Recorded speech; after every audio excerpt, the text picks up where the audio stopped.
नमो देव्यै महादेव्यै सिद्ध्यै शान्त्यै नमो नमः।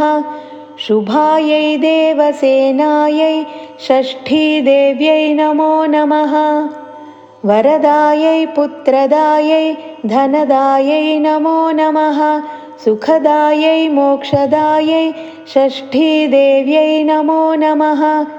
सृष्ट्यै षष्ठांशरूपायै सिद्धायै च नमो नमः।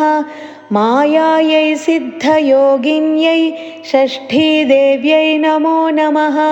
सारायै शारदायै च परादेव्यै नमो नमः। बालाधिष्ठातृदेव्यै च षष्ठीदेव्यै नमो नमः।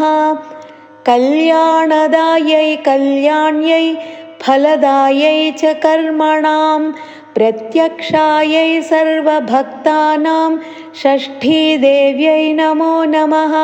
पूज्यायै स्कन्दकान्तायै सर्वेषां सर्वकर्मसु देवरक्षणकारिण्यै षष्ठीदेव्यै नमो नमः।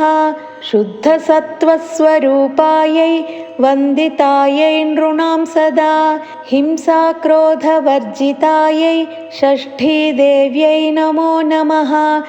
धनं देहि प्रियां देहि पुत्रं देहि सुरेश्वरी। मानं देहि जयं देहि द्विषो जहि महेश्वरी। धर्मं देहि यशो देहि षष्ठीदेवी नमो नमः। देहि भूमिं प्रजां देहि विद्यां देहि सुपूजिते। कल्याणं च जयं देहि षष्ठीदेव्यै नमो नमः। इति देवीं च संस्तुत्य लभेत् पुत्रं प्रियव्रतं यशस्विनं च राजेन्द्रं षष्ठीदेवी प्रसादतः। षष्ठीस्तोत्रमिदं ब्रह्मान् यः शृणोति तु वत्सरम् अपुत्रो लभते पुत्रं वरं सुचिरजीवनं। वर्षमेकं च या भक्त्या संस्तुत्येदं शृणोति च सर्वपापाद्विनिर्मुक्ता महावन्ध्या प्रसूयते। वीरं पुत्रं च गुणिनं विद्यावन्तं यशस्विनं सुचिरायुष्यवन्तं च सूते देवी प्रसादतः।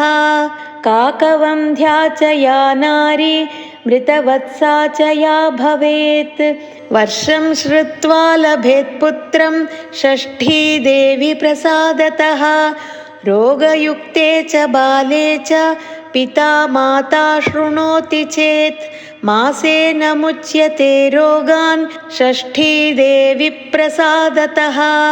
जय देवी जगन्मातः जगदानन्दकारिणी प्रसीद मम कल्याणि नमस्ते षष्ठीदेवते।